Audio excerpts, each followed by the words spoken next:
can hear me as I'm talking through this machine cabinet.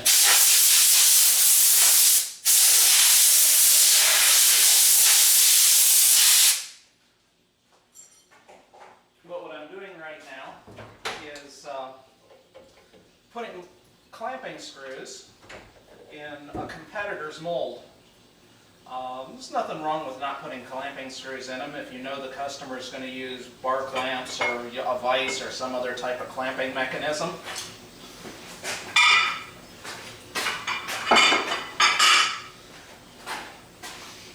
But I like to put clamping screws in all of my molds, primarily for safety, not that it's not unsafe.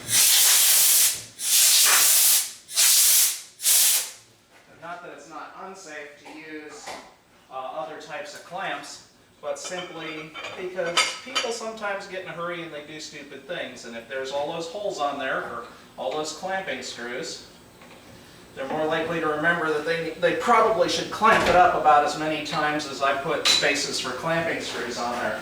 They're less likely to shoot molten plastic under pressure out the side of the mold and burn themselves. And yes, that sort of thing is a risk. You put a massive amount of pressure on a mold, even with a hand injector, and it's not clamped up properly, and you can burn yourself.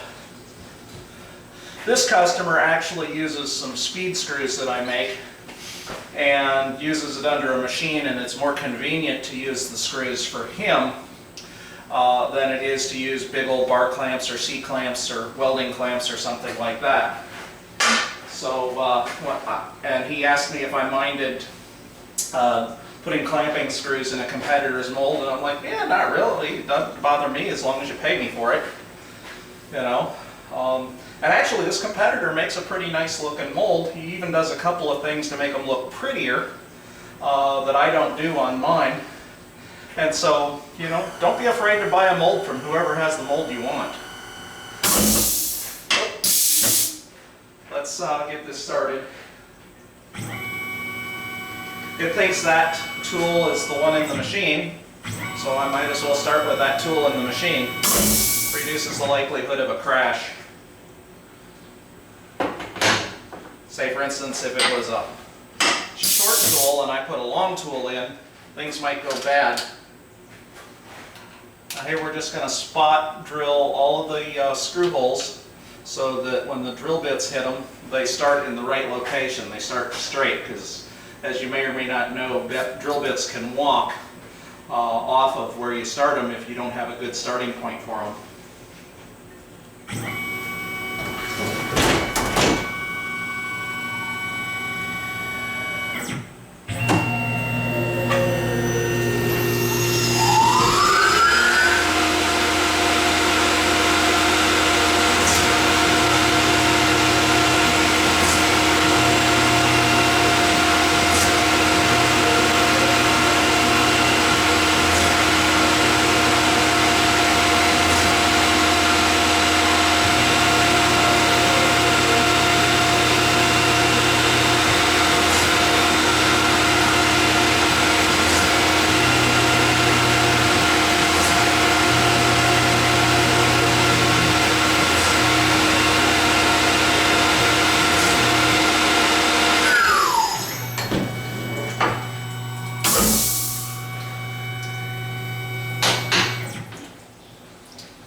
Sounds mushy there.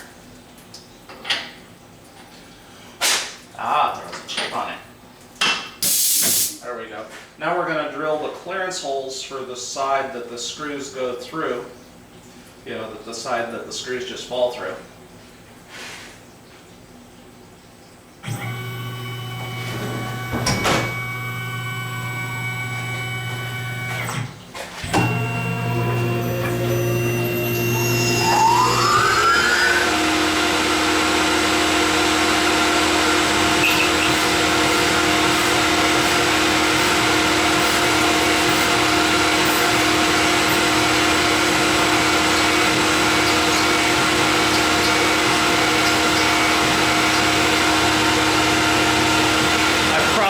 Don't need to peck drill those quite as shallow a peck as I do, but it works.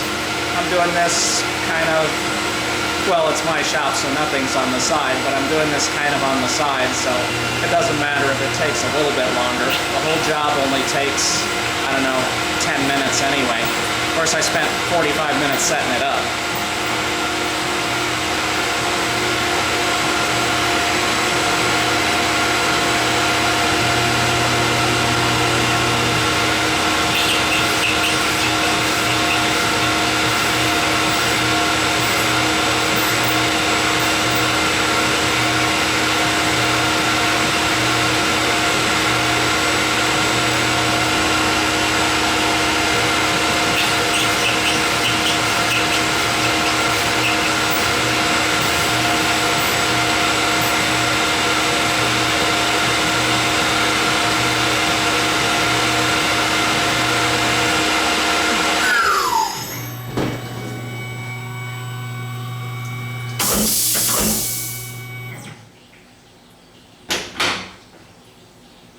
Make sure there's not a chip on this one first.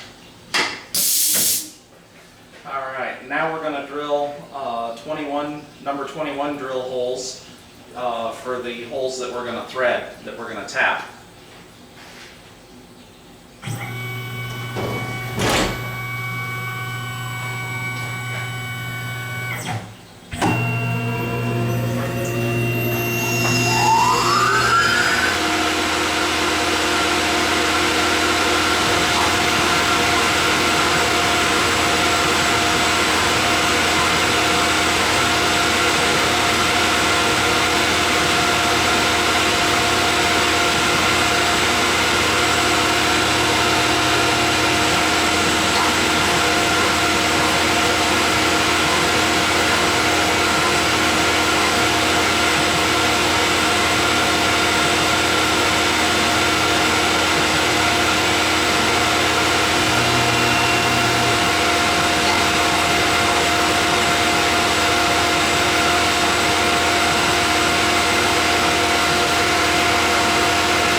Alright, the next tool we're going to use is a 1032 tap and a special tapping head.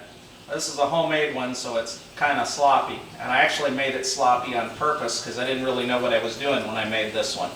But it's spring-loaded, so that if you overrun a little bit in the bottom of the tap operation, you don't break off a tap, it just continues going a little further. Or if you back out too fast, or go out in or out too fast, it stretches in and out. It's called a tension compression tapping head. And I've got a commercially made one too, but I like this one because I made it myself. If you watch on the operation at the bottom of the tap cycle, you'll see it stretch out a little bit.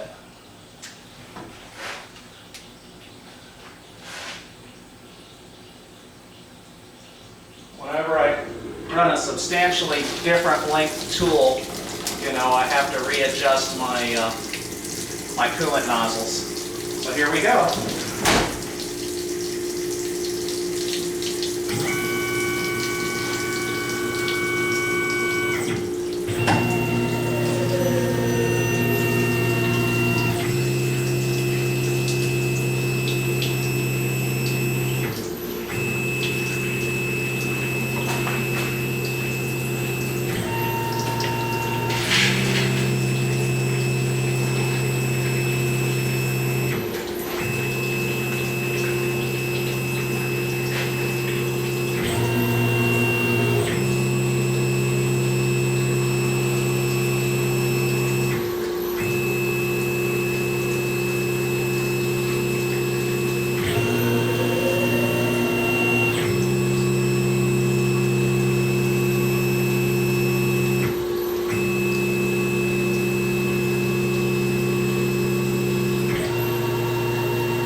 open just to make sure everything lines up, although I've already done this. This is the third one.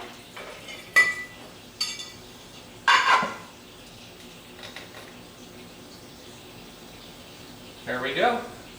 You can use clamping screws. I'll provide him a set of these inexpensive box clamping screws. But like I said, he uses my big speed screw with the big knob on them.